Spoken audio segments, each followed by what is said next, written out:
Salut, c'est Christine de la chaîne Fil de Cristal et aujourd'hui c'est un peu spécial, on fait un RPG Week, mais oui, je suis chez moi, je ne suis pas en train de prendre une marche. J'ai beaucoup de retard sur les retours de réponses de RPG Week. On fait la question numéro 24, je pense qu'il est rendu à la 29 au moment où je tourne la vidéo. Mais c'est pas grave, il m'a dit que je peux prendre le temps que je voulais, il s'est passé tellement de choses que j'ai eu du mal avec ces vidéos-là. Et comme j'avais pas le choix d'être chez moi, mais ça l'a retardé un peu pour ça. Pourquoi est-ce que j'avais pas le choix d'être chez moi? En fait, pour la question 24, il y a deux questions. Je vais en faire qu'une seule sur les deux parce que l'autre, j'ai vraiment aucune idée quoi répondre.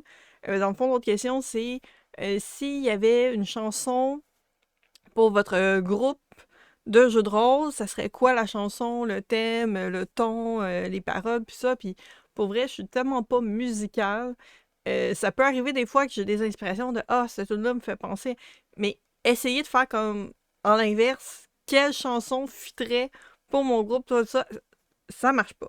Mais l'autre question que je trouve vraiment intéressante, puis je pense qu'il n'y en a pas beaucoup en plus qui ont fait des retours sur cette vidéo-là. Il y a François Letarte que je sais que j'ai vu passer. C'est de créer Bruno, mais dans un jeu de rôle. Il dit notre jeu de rôle préféré, j'y étais avec un jeu de rôle que j'ai joué récemment et que je trouvais ça trop drôle parce que je voyais beaucoup trop le personnage Bruno.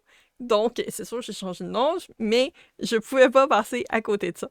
Donc, c'est un jeu de rôle québécois et qui se trouve à être un conte de Noël. Et je vais vous dire pourquoi. En fait, dans le conte de Noël, on incarne des lutins qui sont les aides du Père Noël pour aider justement lors de la préparation des cadeaux, entre autres. Et chaque lutin a, selon la couleur de son bonnet, donc il y a 6 couleurs de bonnet, et selon leur couleur, c'est un peu leur métier. Donc, qu'est-ce qu'ils vont faire? Donc, par exemple, le préféré de ma fille, c'est celui avec le bonnet violet. Déjà, la tripe sur les violets, c'est les palefreniers. Donc, ceux qui s'occupent des reines. Puis, à la tripe ces animaux, ça pouvait pas mieux tomber. Fait qu'à chaque fois que je joue avec elle au jeu, c'est toujours le bonnet mauve, donc le palefrenier qui s'occupe des reines. On va avoir, par exemple, les bonnets verts, c'est les jardiniers. Donc, c'est ceux qui vont s'occuper des jardins à l'extérieur. Ou est-ce qu'on va avoir, par exemple, le jardin de guimauve, le jardin de canne de bonbons, le jardin de fèves de cacao pour le chocolat chaud. Donc, on est dans un monde magique, on est au royaume du Père Noël. Tout ça a beaucoup, beaucoup de sens. Donc, voilà. Et il y en a un qui est justement le bonnet blanc qui se trouve être le lutin cuisinier. Donc, c'est celui qui va préparer les biscuits, par exemple, pour le Père Noël. Et là, je ne pouvais pas passer à côté de faire Bruno en lutin cuisinier. Ça marchait comme pas du tout de pas le faire. Donc, dans le livre, il y a des fiches de personnages. Je vais vous expliquer un peu les fiches de personnages. Donc, à l'endos, mais je sais qu'il existe aussi, on peut télécharger la feuille. Donc, ça, c'est la fiche pour le petit lutin à l'apparence plus masculine. Et nous avons à l'endos la fiche pour la lutine, donc le petit lutin plus féminin. Et c'est les mêmes fiches, c'est vraiment juste le petit bonhomme qui change parce que ça permet à l'enfant de pouvoir dessiner son lutin avec les couleurs qu'il veut. Donc, c'est vraiment juste le bonnet qui est important en termes de couleurs. Le restant, tous les vêtements, ils peuvent colorer de la façon qu'ils veulent. Ma fille, son bonhomme était violet en entier parce qu'elle est très, très monochrome. Donc, elle a gardé le même crayon pour tout colorer. Donc, si on fait une fiche de personnage, donc c'est vraiment très, très imagé. Ceux qui veulent savoir comme jeu, ma fille n'a pas encore 4 ans, elle a à peu près 3 ans, 3 quarts. Puis, on n'a pas eu de problème du tout à jouer, donc moi, avec juste elle. Sinon, c'est suggéré pas mal à partir de 4 ans.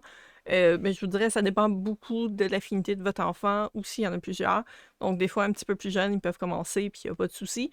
Parce que dans le fond, c'est de suivre une histoire. Donc, oui, il y a des décisions à faire. Ça dépend beaucoup au niveau de sa façon de réfléchir. Et ça joue avec des dés. Là, je les ai pas avec moi. C'est des dés à 6 faces. Mais chacune des côtés a une couleur, qui sont les 6 couleurs des bonnets, justement, dans le jeu. Donc, si vous avez, vous lancez les dés, si vous obtenez sur les différents dés, il y en a un qui est la couleur de votre bonnet, vous réussissez automatiquement. Si il y a 2 dés qui sont de la même couleur, mais qui ne sont pas de la couleur de votre bonnet, ben vous réussissez quand même. Donc, c'est comme si les 2 couleurs ensemble, mettons que vous, justement pour ma fille, elle a violet, si elle brasse 2 oranges, ben à ce moment-là, elle a quand même réussi. Donc, ça se converse comme en la couleur de son bonnet, puis ça, c'est correct. Si par contre, vous n'avez vraiment pas la couleur de votre monnaie et toutes les dés sont de différentes couleurs, mais à ce moment-là, c'est pas réussi. Puis pour pouvoir réussir, ben, vous avez la magie de Noël, parce que c'est magique. Donc les lutins sont des créatures fantastiques. Donc on voit justement sur la fiche des personnages, il y a ici, la magie de Noël. Donc, vous avez les étoiles. Il peut y avoir jusqu'à 10 étoiles. Donc, au début, on commence avec 3 étoiles. Puis, à chaque fois qu'on réussit des aventures, on repart à 3 plus 2 étoiles par aventure. 1 ou 2 étoiles. Je pense que c'est 2. Par aventure qu'on réussit. Donc, on en perd, on en gagne. Donc, on en perd quand on ne réussit pas une épreuve puis qu'on veut la réussir, donc on enlève une étoile. Donc, si on n'a plus d'étoiles, notre lutin est fatigué parce qu'il n'y a plus de magie en lui, il faut qu'il aille faire un petit dodo pour aller se reposer. Et si on arrive à 10, donc après une aventure, on atteint 10, mais là, c'est comme si le lutin est rendu très grand, très fort, très bon dans ce qu'il fait, puis il va maintenant évoluer en grade, puis il va devenir plus proche du Père Noël. Il va peut-être aller avec le Père Noël porter les cadeaux. Donc, l'enfant peut prendre un nouveau lutin pour remplacer le lutin. Donc, c'est un peu l'évolution du personnage. C'est quelque chose que je trouve comme vraiment très bien fait, très bien expliqué. Puis, bien sûr, ils peuvent reprendre la même couleur, le même nom de lutin. Il n'y a pas de souci pour ça. Donc, dans les 6, je vous en ai nommé quelques-uns. Donc, on a les bonnets blancs, sont pâtissiers et confectionnent les gâteaux, les biscuits et les tartes. Les bonnets bleus fabriquent les décorations de Noël, parce qu'il faut quand même décorer aussi. Les bonnets rouges fabriquent les jouets.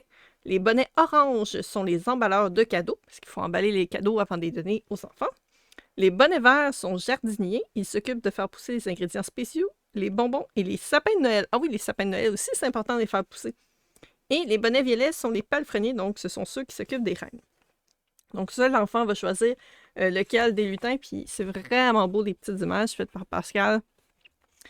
Donc on a ici toutes les lutins. On a les 2 autres qui sont sur l'autre page ici.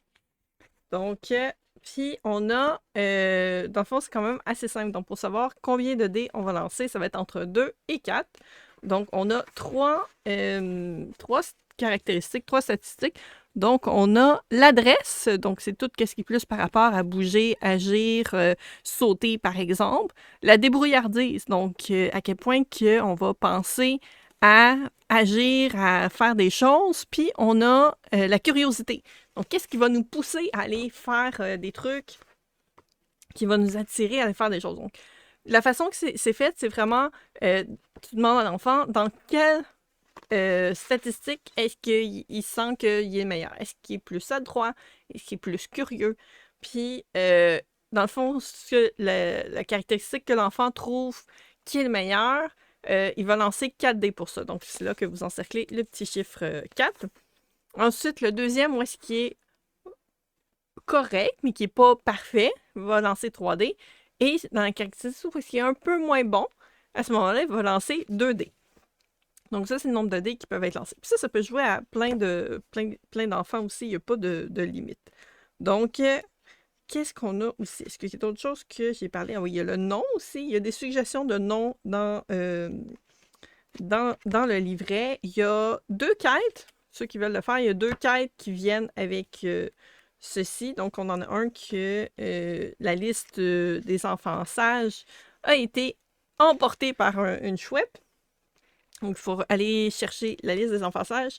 Puis, l'autre quête, c'est le rhume de tonnerre. Donc, un des reines du Père Noël qui est tombé enrhumé. Puis, il faut trouver les ingrédients pour faire un bon chocolat chaud pour y remonter la santé.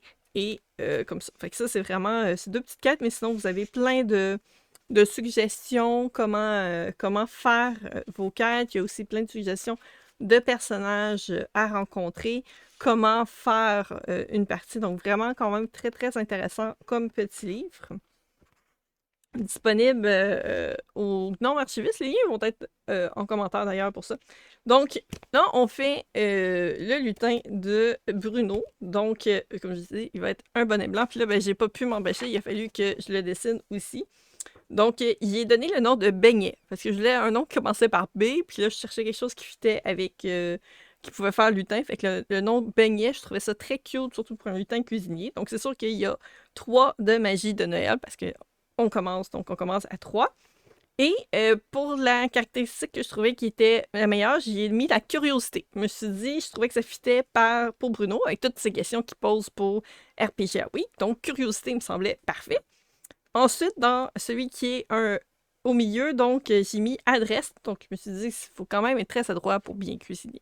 Donc, pour cela, il lance 3D. Et débrouillardise, j'ai mis 2. Donc, c'est celui, la statistique, qui est le moins bon. Et pour vous montrer le merveilleux petit coloriage, donc voilà, j'ai dessiné. Je voulais rester un peu dans le style quand même blanc pour la cuisine, le côté blanc. Puis, j'ai fait j'ai mis beaucoup de rouge, surtout parce que je trouvais que ça rappelait un peu les décors des cuisines un peu rétro, les salles à manger rétro, parce que je sais, bon, moi j'habite à proximité de Granby. Ceux qui connaissent dans le coin la cantine chez Ben. Donc là, c'est vraiment le style encore très très rétro, les anciens Nickels. Où est-ce que tu avais justement ces espèces de banquettes en cuirette blanche et rouge. Je trouvais que ça allait chercher un peu ce petit côté-là. Je trouvais ça vraiment cute avec un petit pantalon vert. Puis je voulais quand même mettre un peu d'autres couleurs. Puis il y a des petits grelots dans les bouts, dans toutes les pointes, que ce soit son chapeau, sa tunique ou les petites pantoufles. Donc voilà, c'est mon petit coloriage de Bruno. J'espère que tu as trouvé ça intéressant. J'ai ri comme une petite folle à faire ce petit dessin-là sur mon temps de dîner. Ça fait un moment qu'il est fait puis que j'avais juste pas eu le temps de m'installer pour filmer la vidéo. Donc voilà, c'est tout pour cette vidéo. On se voit très bientôt dans une prochaine vidéo. Prenez soin de vous. À la prochaine. Bye bye!